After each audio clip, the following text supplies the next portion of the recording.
about memory. This is just about how to deal, first of all, with the distributed memory nature of the host and the coprocessor, and then at least some insight into memory-based tuning. I cannot tell you anything about it, but at least I can tell you a couple of best practices that when you apply that to your code, it will also pay off on the Xeon part. Okay, we need to talk about the basics, of course. I will again go over the explicit offload and the implicit offload model and tell you some more specific things. And then we will talk about performance tuning, which is also kind of related to this memory topic. So let's dive right into it. During the coffee break, we've been already asked what's the memory hierarchy, and the only thing that we can say is L1 and L2 cache and the GDDR5 memory. The sizes that you see on the system today is just a snapshot. They may change any time, but it's certain that we will have L1 and L2 cache. Okay, that's pretty much fixed. And we have a standard Linux system on it. And this Linux typically today supports 4K pages and 2 megabyte pages. And I will show you how you can utilize those larger pages because they have certain performance implications. There are drawbacks to using them, but there are also benefits. And it depends on your application, your memory access behavior, if this actually pays off. But the support is there, and you can basically utilize them. Okay, explicit offloading. You've already seen that picture. It's just to make you again aware of what happens when you do the offloading. So first, we allocate a bunch of data. We copy over the data from the host that we need to compute, do something with it. So we read or modify it. Then we copy it back, and afterwards we release it. Okay, and we do a bitwise copy. So that's basically something like a mem copy through DMA. There is no pointer translation. Let me again iterate on that. You cannot transfer a pointer type between the host and the mic and back. Okay, that doesn't work. Okay, so the first optimization that you can do is you can obviously leave data on the card, and you can force the system by specifying a number for the card in the target clause to specifically always hit the same mic device or Xeon Phi device in your system. Okay? If you don't specify anything, the runtime system basically picks whatever it likes. Okay? It could be round robin, it could be randomized, it could be load based, whatever. But there's no guarantee that you would always hit the same device if you have, of course, more than one device. Okay? If there's only one, there are good chances that you always hit the same device. Okay, so it is technically it can be an idea to specify the device, or if you want to actually utilize more than one device at the same time, you could also have a for loop that iterates over the devices and accesses a device of your choice. Okay, we already heard about this in-out, in-out, and in-out clauses. There needs to be a break in there because otherwise it's not obvious. So this is the way for you to control the direction of data transfers. The default, most of the time, is in-out. So the compiler transfers something to the card, lets it process there, and then copies back. So we had this Hello World example, and one of the questions at the end was, where does those 8 bytes transfer come from? And if you recall the code, we had this numthread clause or numthread variable where I computed the number of threads on the mic device. Okay? And the compiler transferred an empty value of that variable to the device. We overwritten the code overrides the initialized value and copies back something meaningful. Okay, and one optimization, since you at least want to read the value on the host, is to have an out clause specifying for num threads to avoid the initial data transferred to the mic. Okay, so I don't care about 8 bytes, but it could be a 2 gigabyte data structure. Okay, so make sure that you don't copy anything that you actually don't need on the mic. Or you can have no copy to indicate to the compiler that something shouldn't be copied because it's already present or it's allocated there. And you can, today, as of today, you can have static or global variables in a no-copy clause. So you can have a global array, like we did in this red-black Gauss-Seidel application. And you can basically say no copy for this, and it will remain on the mic only, and no transfer will happen. Later, well, it should actually be on the machine right now. So beta 2, update 2 is 060 compiler. So you can now also have a scalar on the stack that is persistent on the mic. Of course, the lifetime of this stack variable is limited to the current function's call stack. Okay, so you cannot have this scalar persisting several function calls. And probably later we might see something like arrays that you can allocate on the stack and keep persistent across different offload regions in the same function. Okay. And yeah, the way to control this is alloc, if, and free if. I already talked about that a bit earlier. So whenever there's a true in the alloc if, it means transfer and allocate, but keep. And free if the condition evaluates to true, means free and destroy. Okay, transfer back and destroy afterwards. So basically, what you always need is kind of an anchor point where you can hook up your data structure to. And typically, you do something like a global struct with all the pointers so that they are at least kept together in a single logical data structure. You allocate something. And then you can use this data structure to pass the same pointer between functions. Okay, from a software engineering perspective, this is horrible. I know, but the only thing, at least in C, to make something really global is to have a global variable. Okay, or you need to, move the pointer between all those function invocations back and forth, which is also a bit annoying. Okay, but that's the way it works. And you can also, if you flag that with an attribute target mic, you can replicate that anchor point on the mic as well and hook your data structure into those global variables. Okay? Okay. And, well, what you do then is you allocate this cache structure, you initialize the data on your host, and then, and this is, can I get, so here there's a length somewhere, okay, which is totally hidden by this nice bullet point. Okay, so we say target mic, copy the A data into the mic, free if 0. So that means copy it over and keep it there. Okay? And then at the end, oh, it's 128. Ah, nice. And so on the other end, what you can do is you can say no copy. Okay, it's already there. Don't copy it again. Don't fiddle around with allocation. Just keep it on. It's already on the device. Do nothing about it. Okay, and then you can just work on it. But still, you need this hookup where you basically can get the global pointer, the same global pointer back across different function invocations or different threads or whatever. Okay, that's very, very important. Okay, so the compiler somehow takes care that it references the right A here. Okay, and I think I think I put up an lab exercise that actually did that. So one of the optimization steps in lab exercise 3 was to have those no copy and alloc if and free if clauses to play around with that. Okay, you've seen that picture again already. You see it again.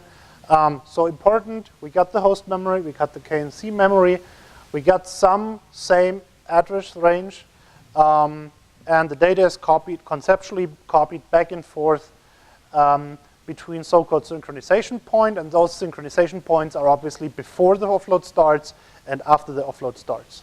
Okay, so any data that the KNC touches between those two synchronization points shouldn't be touched on the host. Okay, same as with threads. If two threads see the same shared variable, don't touch them at the same time. Okay, that's easy to understand. Otherwise, you've got a race condition. And if you need to hunt them, you get gray hair, as I did. Okay, but the good news is sometimes we have very complex data structures, linked lists, trees, whatever, arbitrary object graphs. And so with that, we can share that. And we don't need marshalling or serialization or whatever you may call it. Yeah. Yeah. Oh yes, this is a minor but important point. You cannot propagate exceptions between system boundaries. That doesn't work. So when that happens, you need to have some, I don't know, flag variable to indicate that there has been an exception. Okay? Because the call stack from the mic doesn't make sense on the host. Okay. This is just a very simple example, which makes me actually hungry. So we have this little donut here. We want to compute the area or the surface area, at least if it's a 2D donut. So we have the inner circle, we have an outer circle, and basically what we do is we do a Monte Carlo simulation. We drop little needles on the poor donut and count all those that fall inside this area we described by those two circles, and we implement that with the offload model. Okay? So how do we do that? So first of all, we want to offload something, and this is Silk shared. So we flag the FindArea thing here as Silk shared. Then for each function instance, we have a set of private variables. And then we do a parallel for on the number of measurement instances that we want to evaluate. For each instance, we do rand_r, so we provide a random number, and rand_r is thread safe. It's the re-entrant version of it. Then we do some mathematical fiddling that I don't quite understand.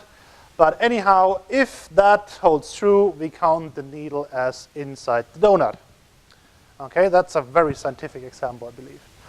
And then, you know, the area is 4 times that, blah, blah, blah, and so forth. Okay? The important thing here is this inside is a so-called Silk hyperobject. Okay? Because what you want to do is this loop runs in parallel across different threads, and you got this little sum variable that should count all the needles that are on top of this donut. Okay? What I said, better say sugar crystals. It's more realistic example. And so the typical approach, for example, in OpenMP is to put up a reduction and have local partial reduction variables where each thread sums up a local sum, and then at the end we do a global reduction. Okay? And in Silk, since we don't have clauses or pragmas or anything, all this is hidden inside such a Silk hyperobject. Okay? So basically a Silk hyperobject is a data structure where you can reduce values in, and Silk somehow takes care that there are no race conditions and multi-threading issues on a single hyperobject. Pretty nifty stuff, and one of the cool things in Silk. Okay, you guys can try it out tomorrow if you want, if it vectorizes or not. Okay, and then on the host, so that's the main function that we execute on the host. What we basically do is we Silk spawn a Silk offload. Okay, so this basically runs on area with radius R2. So that's probably the outer diameter of our donut. Okay, so we count all the sugar crystals that fall into the donut with not respecting that there's a little hole inside. Okay, and then we do the same in a second thread for the inner circle. Okay, and so basically we count the sugar crystals on the whole circle and count those in the inner circle, and we subtract those two, and we got the area of the donut. Okay, sounds reasonable? Okay, so this and this runs asynchronously, and we put up a Silk sync to make sure that this Silk task has been completed before we reach this code down here, And then, well, we count the sugar crystals, some pi computation, some other computation, and then it says, well, donut area is X. Okay, that's the way you can do it in the implicit offload model. And, all that, what happens here is automatically transfers back and forth between the mic and the host. Okay? Okay, now the other thing is, yep. In Fortran, you would do the, first of all, the directive-based offloading. And I will have an example in about 3 slides how you could do this, roughly the same in Fortran. And I will point you to that in a minute.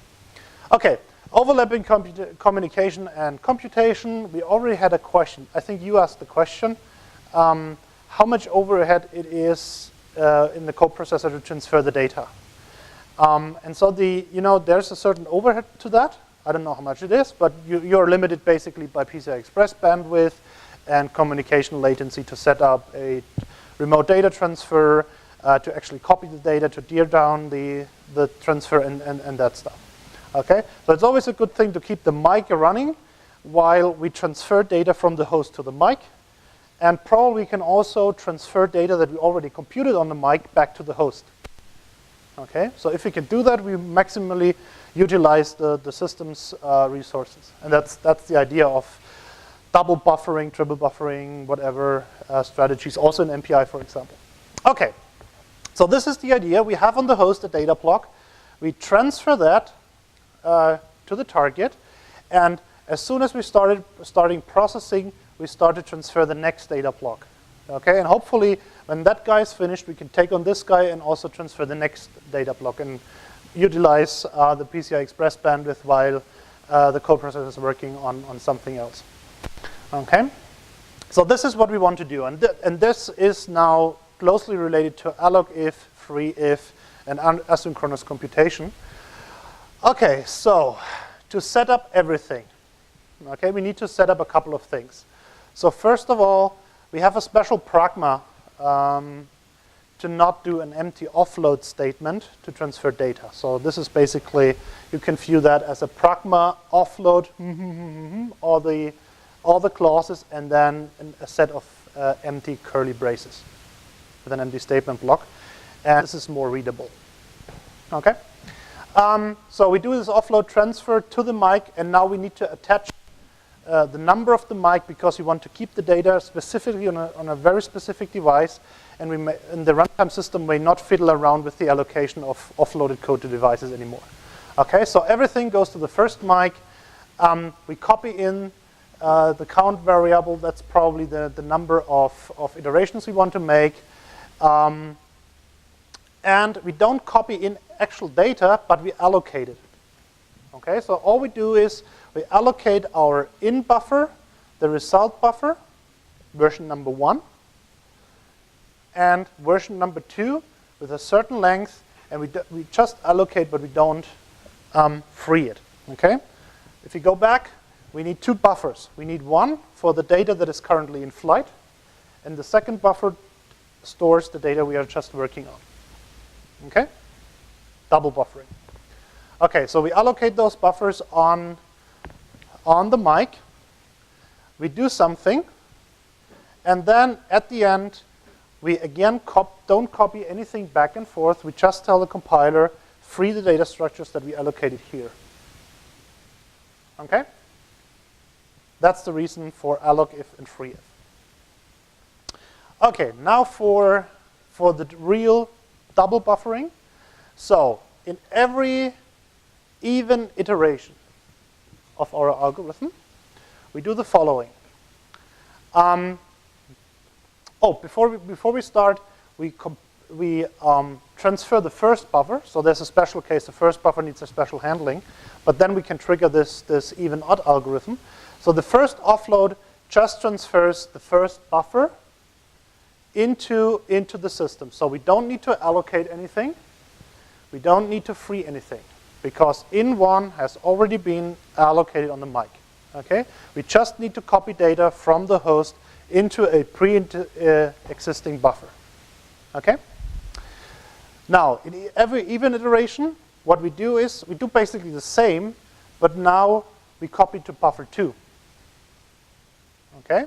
Same again. It has a certain length, and we don't need to allocate, and we don't need to deallocate because it's already existing on the mic. The space for the data is already being created. Then we do a pragma offload target mic, no copy, because the data is already there, and we compute on the first buffer. Okay? And now we need to synchronize. Now we need to make sure that the data that we are currently sending is already there when we need it. Okay? And this is where signal and wait comes into play. Okay? So when we transfer the second data chunk, we put up a signal on the pointer to it. So whenever this offload pragma is complete, it will fire up a signal and tell somebody, hey, I'm done. Okay? At the same time, this code fragment here may only run when the first buffer has been transferred. And that's why we put up a wait on the first pointer, on the first buffer. Okay? Now, second slide. In every odd iteration, we basically do the same, but now roles are switched. Okay? So we move everything into the first buffer. Again, no allocation, no deallocation. The buffer is already there. And we signal on in 1. Remember the blue part on the previous slide waited on in 1? And now we are signaling, telling the other offload, hey, your data is ready, go. Okay?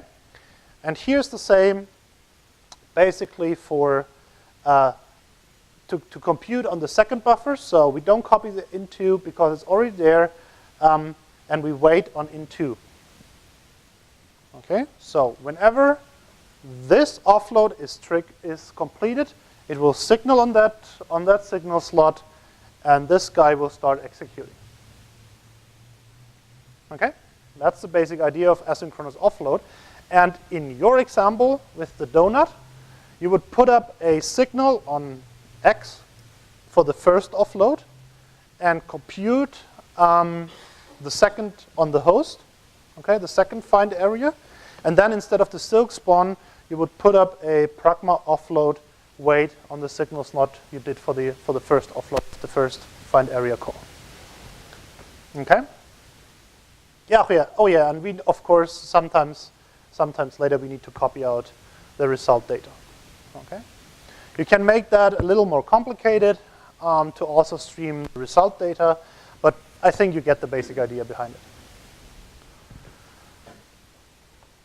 Okay, pages, large pages. The problem with 4K pages basically is there are just a lot of them. And you frequently get page faults when you walk the memory because you allocate data in basically 4K chunks. And so for every new 4K that you touch, you get a page fault. And they are really expensive. It's a couple of 10,000 cycles that we need to spend to process them. So what basically happens is you got a segmentation fault in your code. The operating system is triggered. It looks at your code and says, oh yes, I know this page. Let's get it from somewhere. Put it into the probably take it from disk, update the TLB, and then relaunch this memory access that caused the fault. So this takes a lot of time. Okay. Now, if you take 2 megabyte pages, you can imagine that you get a lot less of those page faults. Okay? But nothing is for free. The sum of all pain is equal. So, for 4K pages, you cannot cover a whole big data set of a few gigabytes without frequent page faults. You don't get as many with 2 megabyte pages. But the downside is that allocating those 2 megabyte pages and mapping them actually is a really complicated effort for the operating system. Okay, so you don't get as many page faults, but allocation is much more complicated for the operating system. And now this is, kind of a trade-off. If the data in the main memory isn't allocated that often, you could probably take 2 megabyte pages and pay the penalty when you allocate the data. Okay, so this is, playing around with your application and seeing what's best for Mike. And this also applies to Xeon, because Xeon also is capable of those 2 megabyte pages. And so you really need to make a measurement if 2 megabyte pages actually pay off. Okay, and of course the DMA engine basically works also on pages. And so you need to set up the DMA for 4 kilobytes and then tear it down, and so you can imagine that the bandwidth or the latency gets better when you consider larger pages. Okay. How to use it? Well, basically, if you use the implicit offload model, you can use libhugeTLBFS, which is kind of a strange name for something that controls the page allocation strategy, but it's implemented as a file system in Linux. Why not? And so you can basically tell the compiler to use it, or the runtime system to use it by setting this this variable to the right value. Yeah. Okay, and in the explicit model, when you're working natively, you can use malloc and standard memory mapping techniques to tell the operating system to place your data into 2 megabyte pages when you touch it. Okay, so the reason why you can split it up is when malloc starts and actually allocates memory, it just returns a pointer, but the data hasn't been allocated. So you can try that on your Xeon if you want. You can do a whole set of mallocs for, I don't know, until the virtual address space is exhausted, but when you start touching the data, you're in trouble. Okay, so malloc just returns a pointer and a promise that it will allocate the pages when you need them, but it doesn't actually touch them. And so what you do is you malloc and then mmap and then touch the data, and then you get 2 megabyte pages. That's the idea behind all that. And you can do that either in the native mode or the offload mode. Okay, because in the offload mode you got full control over what's going on. Okay, what else? So there are several differences between mmap and hugeTLBFS. I would rather call hugeTLBFS more abstract, and it gives you more control over also placing different code segments and data segments of your application automatically into 2 megabyte pages. So since you don't control the allocation of the data segment, BSS, that's everything that is initialized statically with zeros, and the text segment, which is your program code, since hugeTLBFS basically works before your application starts already, it can control these. With memory map, you can just allocate that into 2 megabyte pages, what you're allocating in your code already. So when the application is already running. Okay, and yeah, and there's a certain difference between what actually goes into 2 megabyte pages.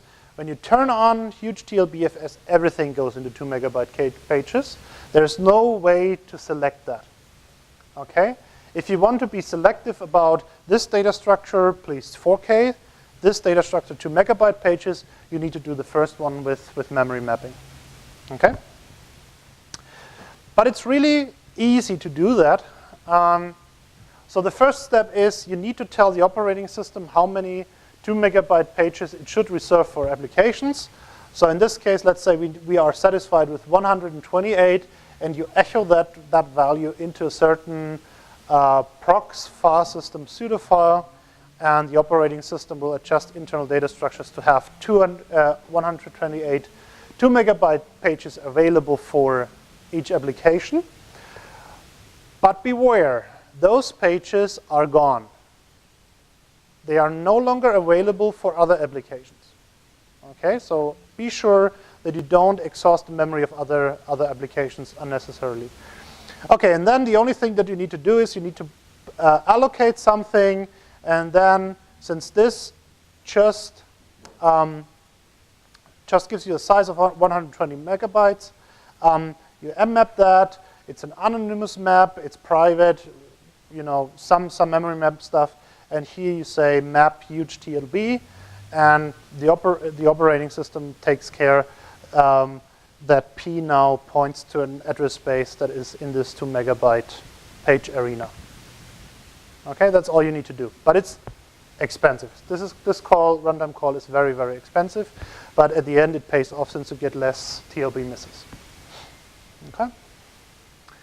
How does it work with libhuge TLBFS? That's also easy. Get the file or get the download, compile it yourself for Mike. Then also echo into this number of huge pages file again the number of 2 megabyte caches that you want. And then basically you mount this virtual file system for the large TLB pages. And what you need to say is huge TLB more cores equals yes. The library path should point to where libhuge TLBFS, that's a complicated name and lots of acronyms, is located. And then you do a LD preload, and the library automatically takes care of overriding all the malloc and all the frees, news and deletes, whatnot, and other allocations in your code to make sure that they all go into those 2 megabyte pages. Okay?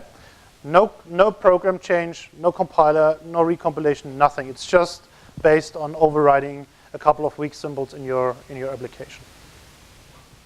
Okay? That's basically it. If you also want all your segments to go into 2 megabyte pages, it's a little bit more of effort because you now need to change the linker script so that the linker, basically moves everything to the right spot. Okay, and if you ever want to know if there's some memory left, you can put up a certain number and see how much you actually use by looking into this meminfo proc file system thing and grabbing for huge pages free, and it will tell you how much of those pages you actually used and how much are free. Okay? If you need more of them, your application will die. If you need less of the huge pages that you allocated, you basically steal memory from other applications and other processes. Okay, so you should definitely know about the data size that you need to tune it as much as possible to not exhaust the memory. Okay, I said that already. Yeah, and if you do that in offload mode, it's basically the same. Now you need to say the mikenv prefix is mike underscore. I should remove the underscore probably because that's an issue. Then you say, well, I want to use huge TLBFS. Please preload it, and then the only thing that you need to do is malloc. That's it. Okay, and again, this library will take care of moving everything here into 2 megabyte pages. Okay, data locality. This is something. This is especially true on Xeon platforms, and it's also true for Mike because they are kind of on the same scale of properties. It's different to GPUs. So whenever in GPUs your memory bandwidth is kind of on the limit, you just throw more threads into the problem. Okay, that's why graphic cards usually take on millions of threads, because the threads are used to hide latencies of the main memory. Okay, we cannot do that in the mic. So, well, you can start 1 million threads, but it's probably not that beneficial. Okay, so the usual thing that you do on Xeon if you've got a bandwidth problem, you take the same number of threads, but you do something like cache blocking. Okay, so you write your application in a way that it best utilizes the caches, uses temporal locality, spatial locality, and whatnot to work as much as possible out of the caches. And this is what I want to show as an example. So this is a 7-point stencil from some code from Tokyo. It does something very, very complicated. It's, I don't know, probably it's a PDE solver or something. And typically those codes are bad in terms of cache behavior. Okay? But on the same end, you can rearrange those loops so that they make better use out of the cache. And this is how we do it. So when you when you consider a certain stencil invocation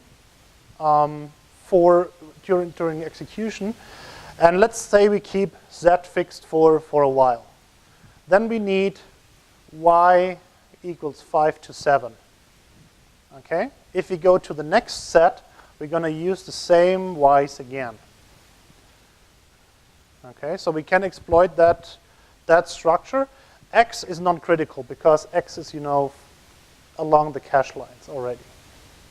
Okay, so if we can rearrange the loops in a way that we only increment the set when we already have y in the cache, we can reuse those values from the previously loaded cache values in the cache. Okay, that's the basic idea behind that. And this is how it was done in the code. You can it's also in the lab material, so you can have a look yourself. So the key idea is you define a y blocking factor so that we don't exceed the cache size. We also rearranged the loops a bit, and so the outer loops now runs in a certain block size, in a certain stride, so that the data just fits into the cache. And then we have an inner loop that basically runs through whatever is currently in the cache. This is kind of the same idea that Hans was presenting earlier, where we introduced this fake vectors of a small length. This is basically exactly the same idea. Okay, Hans did it to make use of the vector registers, and I'm doing it to make use of the cache lines. Okay, basically the same idea. And of course, you should use the collapse clause, and whenever there's a compiler that doesn't support it, complain about it. It's in the OpenMP specification since 3 years, and there are a few compilers that really have problems with very, very simple loops to compile that correctly. Okay, okay. Then it seems that in this particular case, it's already good enough to have 3 threads per core. So my little Hello World program launched 4 threads per core, and we've seen a couple of cases where the code is already saturating the memory bandwidth and the cores in a way that you just need to put up 3 threads to get the best performance. Sometimes it's 2 threads, sometimes it's 3 threads, sometimes 4 threads. Okay, so this is also something that you need to play around with. Then, of course, affinity. In this case, scatter is the best result because you try to avoid clashes on the same cache to get maximum cache per thread, so to say. Okay, and if you want, you can walk through this lab tomorrow in the free time to see how that works out and how the VTune profile looks and everything. Okay, alignment. Alignment is important. So whenever you do vectorization, you get the most performance if the data is aligned to vector boundaries. That means in AVX, this is 32 bytes, right? Is it 32 bytes? Yep, 32 bytes. So you should have a 32-byte alignment. Then the load instruction for the data is as fast as possible. If the data is a little off, you can imagine what happens. We need to get the first half of the vector or the first part of the vector shifted accordingly so that it fits the machine register, and then do a second load to get the rest from a little above the data we just loaded. Okay? On K and C, if you look into the architecture specification, it's even worse because we need to execute 2 instructions.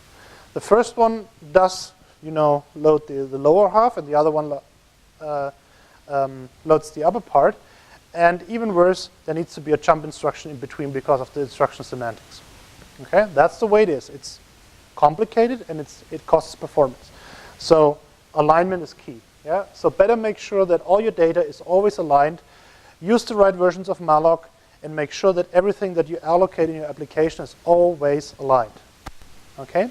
It's not possible, it all means. So if you consider a 2-dimensional data structure or a 3-dimensional data structure, you can only align 1 dimension. The other one will always be out of sync. Okay? unless you choose a data size that is a multiple of the vector length, which of course you cannot do if your problem size is 15. Okay, then you're in trouble. Okay, the first thing that you need to know is the L1 and L2 cache have a certain size. Those sizes that are on the slide is just a snapshot as you have them in the systems today. Please don't use that as an announcement to talk to your manager and say, well, let's buy a machine. It has 4 kilobytes of L1 cache. Okay? The cache line size is 64 bytes. So that happens to be that everything that is aligned to 4 kilobytes is subject to conflicts. Because at the end of the day, when you touch the next 4 kilobytes, you need to swipe out the whole first level cache. Okay? Same for the second level cache. If the data, everything is apart 64K, there's a good chance that you get cache conflicts all the time. Okay? And we can get rid of that by turning the associativity of the cache up. But at the end of the day, ultimately, you get problems. Okay? So the only way is whenever you see a high cache miss rate and your references or array dimensions or whatever data structure are a multiple of 4K and you get a lot of L1 cache misses, then you got a problem with that alignment. Or if you have 64 kilobytes and see a lot of L2 cache misses, you got a problem on the L2 cache.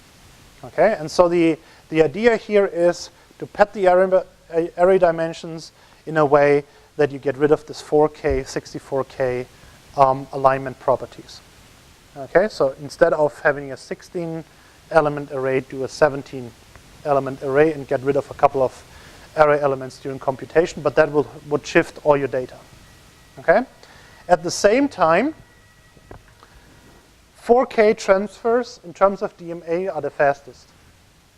Okay, so you should make sure that your data starts as a 4K boundary, okay, but all the dimensions are a little off in terms of the page boundaries. Okay, so there's, again, a certain trade-off between getting fast transfers to and from the coprocessor and getting problems in the cache. Okay, so it's a little bit of fine-tuning in terms of sizes and so forth to do that. And the best way to have really odd numbers is to have the array dimensions being prime numbers, because then they cannot accidentally divide by something else and provide 4K as a dimension or something. Okay, so what happens is the following. You got main memory. And the cache line size is 64 byte. Okay, so what happens is that the main memory is basically divided in 64 byte chunks, and those chunks are assigned to cache lines. Okay, or into a set in the cache if it's associative. Okay, and now the same cache line always goes into the same location or in the same set. And then there's some other cache lines 4K apart that goes into the same slot. And it's basically we shift 4K through the main memory. And associativity helps a bit, but still you get conflicts on the same cache set. Okay? And now if you can break your data structure in a way that the data that you're loading in this cache line is a little off, then it will slip into a different cache line. Okay, and then you're done. That's the idea behind that. And of course the same for 64 kilobytes. Okay, aligning data for vectorization. So the first element in your array should be aligned to make use of vectorization. And there are basically two ways. If you get static memory that is allocated by the compiler or by the linker, there's an attribute aligned n, where n is the alignment property that you want. So for example, 16, 32, 64 bytes. Okay, so you can make sure that the compiler takes care to align that particular array, variable, structure, or whatever at the corresponding address. Okay. Same, by the way, for stack variables. If you get something on the stack, it is typically aligned 16 bytes, but sometimes you need to align it to 32 bytes or 64 bytes. And if you want to do alignment on dynamic memory, there are basically two ways. The first one is mmap, which takes a second argument alignment bytes. There's a little syntax error here, but don't worry. So for example, you would use malloc on a certain buffer size with 4K, and it would make sure that the malloc happens at the 4K boundary. Okay? And you, of course, need to use a special free function. The other way you can do it is POSIX memoline. That's kind of the standard POSIX way of doing it. This is an intrinsics of some of the compilers, so ICC and GCC and Microsoft. Okay? And most other compilers that are compatible to Microsoft and GCC. So PGI should also support that, for example. Okay. Yes, and the other thing is gather, scatter. We had a couple of chats in the coffee break around irregular grid structures and gather and scatter operations. So what really kills performance is that. Okay, that essentially means you can load that as a vector, but since this is an index array, it might, contain different memory locations. And so if you want to vectorize that, you basically need to load every single element from main memory and put it in a register. Okay, that's expensive. We can do that. Performance is on the low side usually, okay, because you get, well, one memory access per element in this vector. But at least it vectorizes. So if the loop here is big enough, you might get a performance benefit. If it's a tight loop, as we have it here, the overhead of gather and scatter might be too much to compensate with vectorization. Okay, so the only thing that you can do probably either find another algorithm that doesn't use the index structure. So sometimes we've seen examples where the data structure was using this index array, but ultimately the operation that was implemented just went through the data structure in a very weird way, and you could rewrite the algorithm into a sequential loop that just went through and did the same thing. This is not possible in most cases. The other thing that you can do is you can convert arrays of structures into a structure of arrays. So let's say you got a picture image analysis program and you want to work on RGBA values. Okay, typically you would have a C++ object or a C struct that contains red, green, and blue. Okay, and then you would have an array, a two-dimensional array of those structs, and that's your image. Okay, and now typically you process the red values at the same time, the green values and the blue values at the same time with the same operations, but not across the colors. So you wouldn't do the same operation with red and green, for example. So the way how to handle that is to create an array of reds, an array of greens, and an array of blues. Okay, so the first one I described was arrays of structures. So we had an array of individual structures, and now we have a single structure that only contains a couple of arrays. And now you can process all the reds in one go, all the greens, and all the blues. Okay? And you either need to keep the data structure, or we also had some successes in converting, running the kernel, and then converting it back. Okay? Okay, that's about it. Yeah, you already heard that. So we have offload explicit and implicit. It's cool, it works well, it's nice, it delivers performance. However, if you want to optimize for K and C, you need to do a couple of things.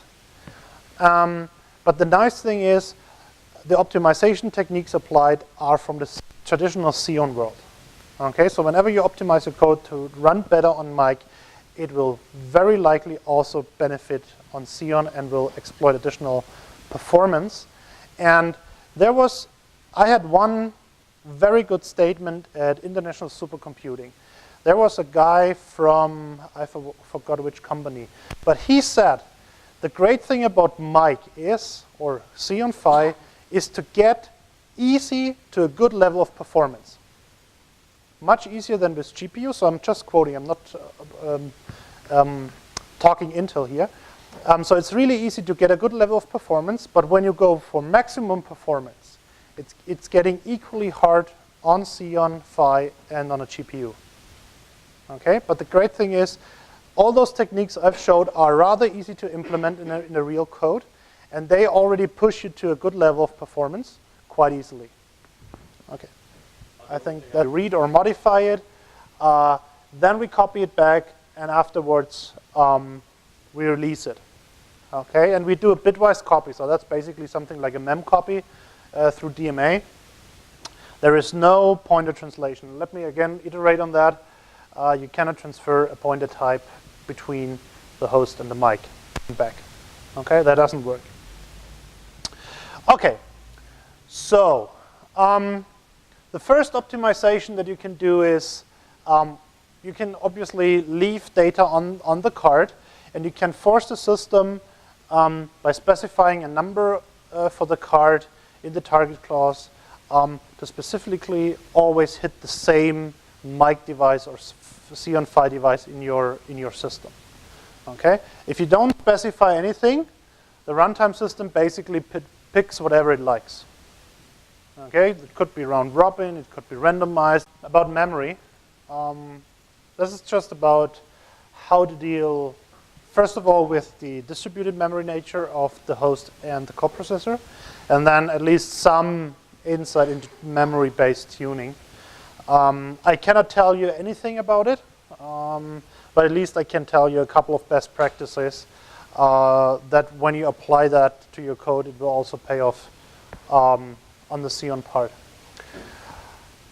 Okay, we need to talk about the basics, of course. I will again go over the explicit offload and the implicit offload model and tell you some more specific things.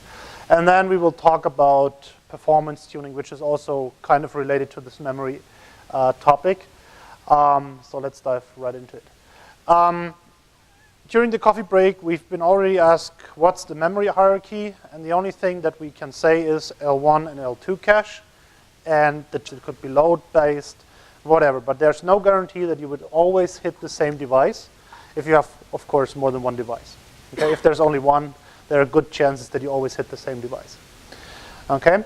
So it is, technically, it can be an idea to specify the device.